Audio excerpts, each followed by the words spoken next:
นะคะเราจะตีไข่แดงกันก่อนนะคะจำนวน3 ฟองเราทำการแยกไข่แดงกับไข่ขาวนะคะแล้วตามด้วยน้ำตาลหล่อหั่งกล้วยค่ะละลายง่ายๆเลยใส่นมอัลมอนด์ลงไปนะคะคนทุกอย่างให้เข้ากันน้ำมันมะกอกค่ะเข้ากันนะคะใบเตยเข้มข้นนะคะที่เราคั้นไว้อาจใส่สีช่วยด้วยนะคะถ้าอยากให้มันเข้มข้นมากๆเป็นส่วนผสมให้เข้ากันค่ะตามด้วยแป้งอัลมอนด์ที่ร่นละเอียดแล้วนะคะให้เข้ากันคนส่วนผสมส่วนนี้นะคะให้เนียนเป็นเนื้อเดียวกันค่ะเดียวกันนะคะอย่ามีฟองเลยนะอย่ามีแบบอย่างเงี้ยเห็นไหมคะเป็นเนื้อเดียวในลักษณะอย่างนี้นะคะขั้นตอนแรกนะคะเราจะตีด้วยสปีดต่ำก่อน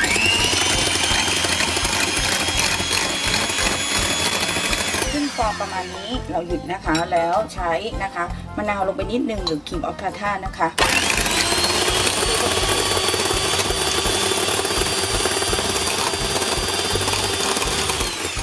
สลับกับน้ำตาลหล่อหั่งกล้วย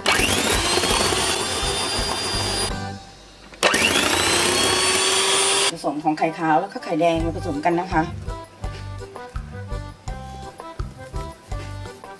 แบ่งเป็น3 ส่วนนะคะตะล่อมอย่างเบามือค่ะ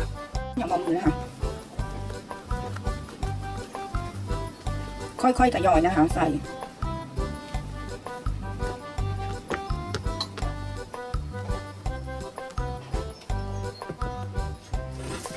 จากนั้นเอาผสมกับส่วนผสมไข่ขาวที่เหลือนะ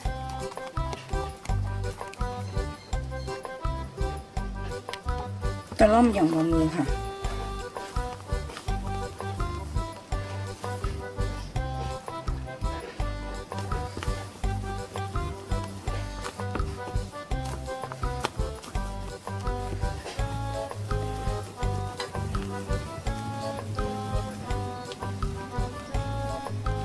กันนะคะเดี๋ยวเราไปใส่ส่วนผสมในพิมพ์กันค่ะ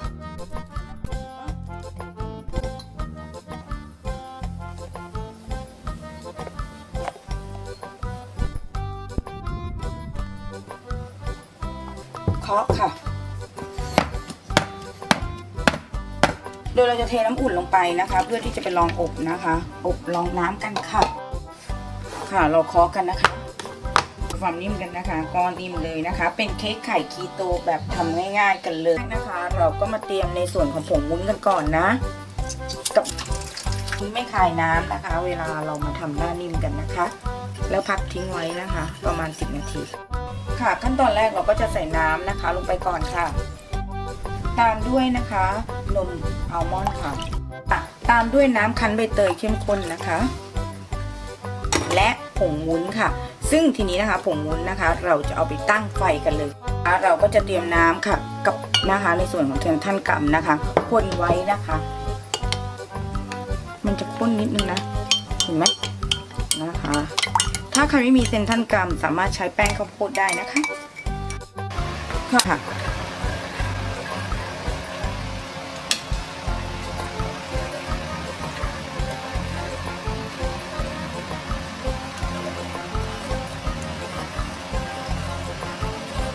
เราอย่าลักมือไปลงหานนะคะค่อยๆคนนะคะเราจะเห็นส่วนผสมที่ข้นขึ้นนะคะ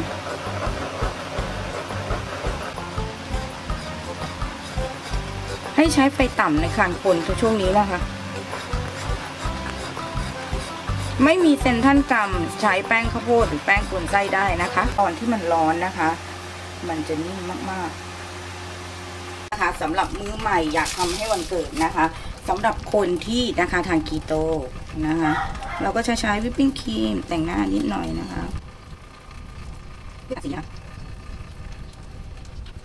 แล้วก็นะคะก่อนนะคะใจคนที่เอาให้เรานะคะโดยเฉพาะคนเกิดไปนะคะกับคีโตค่อนข้างจะแพงมากเลยนะคะซึ่งนะคะไม่ใช่เกิดไปนะคะนี้นะคะตัดขึ้นนะคะ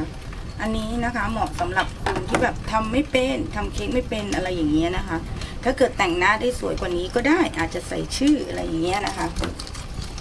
แค่นี้นะคะเราก็ได้ช็อกหน้านิ่มใบเตยนะคะสำหรับวันพิเศษเพื่อนๆก็ต้องตีไข่แดงให้แตกก่อนโดยที่เราจะใช้ไข่แดงนะคะเบอร์ 1ค่ะ3 ฟองนะคะย้ำ หลังจากนั้นอย่างนี้จะใช้น้ำตาลล้อมกล้วยนะคะตีกับไข่แดงนะคะจนไข่แดงถึงสักครู่นะคะ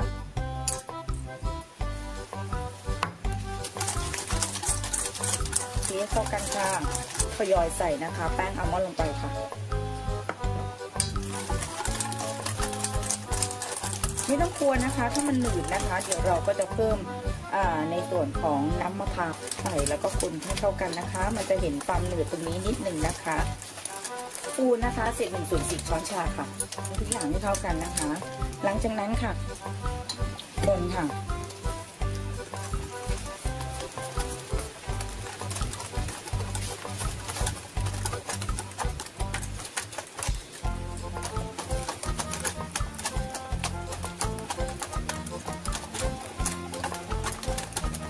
กลิ่นน้ำมะพร้าวจะออกเลย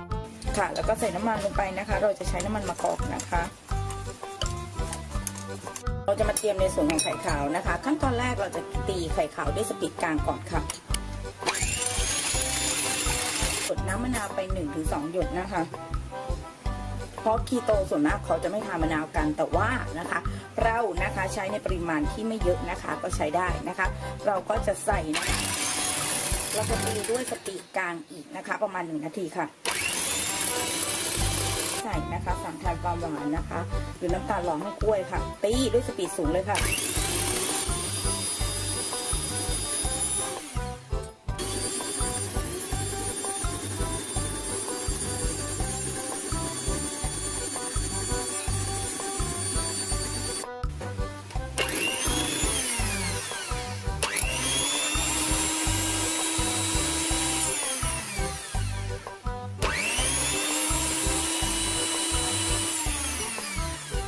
เราตีตัดอากาศนิดนึงนะคะเดี๋ยวเราค่อยๆไปผสมกันนะคะ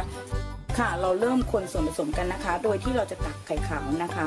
1/3 ก่อนค่ะเอามาเข้ามาเติมในส่วนนี้นะ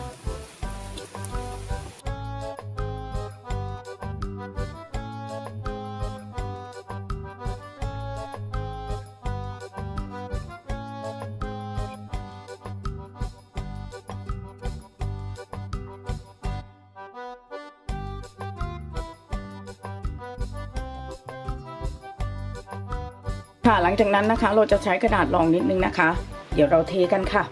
ค่ะเดี๋ยวเราจะเทกันนะคะให้เทเสมอมูลเลยนะคะ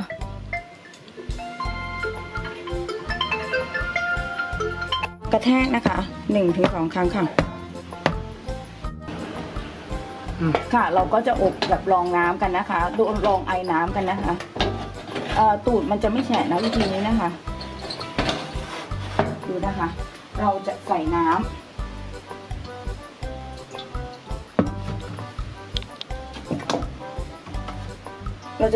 นะคะใส่ดูว่าใช่เราจะใส่น้ำในถาดข้างล่างนี้นะคะ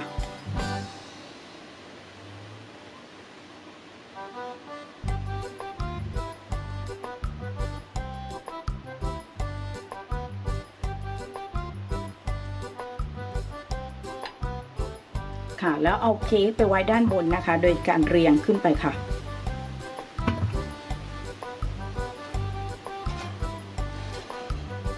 เป็นการอบไอ้น้ำนะคะเราทำให้ตูดนั้นไม่แฉะนะคะก้นจะไม่แฉะเลยวิธีนี้นะคะ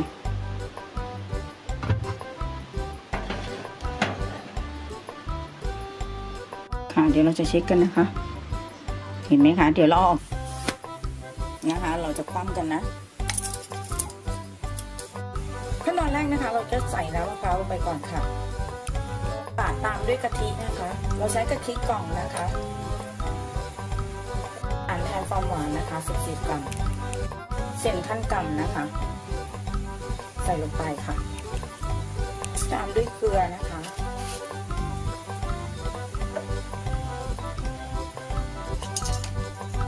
ทุกอย่างนะคะให้เป็นเนื้อเดียวกัน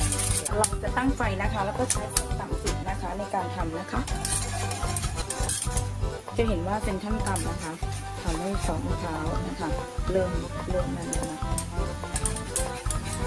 ลักษณะอย่างนี้นะคะใส่เนยลงไปค่ะในขั้นตอนนี้นะคะ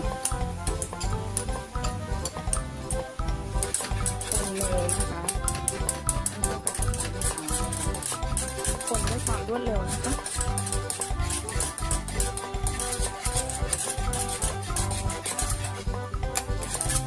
มันจะหนืดอย่างนี้นะคะหลังจากนั้นค่ะให้เราใส่นะคะในส่วนของมะพร้าวนะคะที่เตรียมไว้นะคะค่ะเราจะได้ตัวเค้กในลักษณะอย่างนี้มาแล้วนะคะเราจะเริ่มแต่งกันนะคะแบบง่ายๆเลยนะคะสำหรับเค้กวันเกิดนะคะที่เป็นคีโตจีนิกนะคะ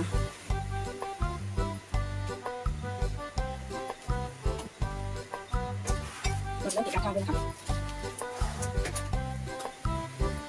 ะเดี๋ยวเราจะเอาตกแต่งด้วยใบตองกันค่ะจากการเอาใบตองนะคะให้เข้ากับเค้กนะคะแค่นี้นะคะ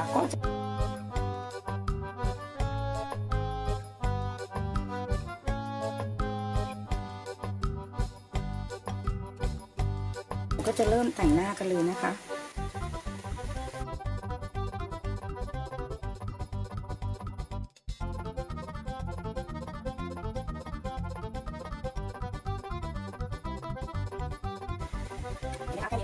ตกแต่งด้วยความอุ่นนิดนึงนะคะเป็นอีกนะคะนี่ค่ะแล้วอาจจะแต่งใส่ไอเดียอย่างอื่นลงไปค่ะจะปักเค้กแฮปปี้เบิร์ด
เรามาดูความนุ่มกันนะคะเราก็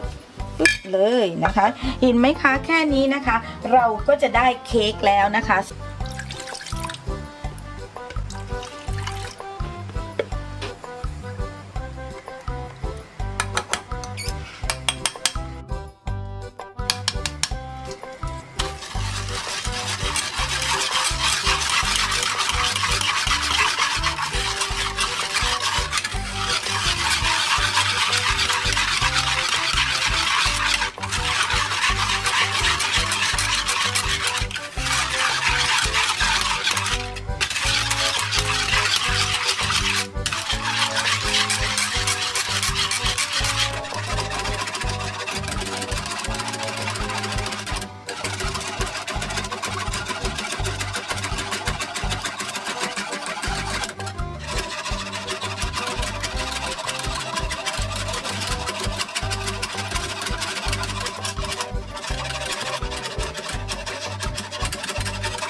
พอมันได้อย่างนี้นะคะให้เราใส่เลยที่เตรียมไว้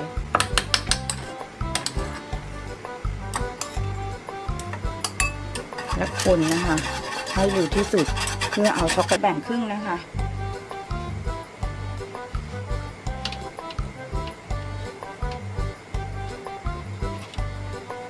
ให้ลองลักษณะอย่างนี้นะคะเพราะว่าราดแล้วมันจะสวยมากนะคะ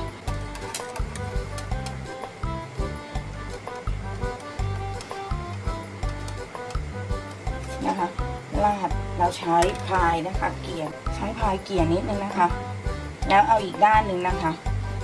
ตบไว้แล้วก็ราดค่ะต้องราดตอนร้อนนะคะมันจะได้สวยๆนะจะได้หน้าที่แววด้วยแล้วก็ชั้นที่หนานะคะหลังจากนั้นนะคะรอให้มันเสร็จ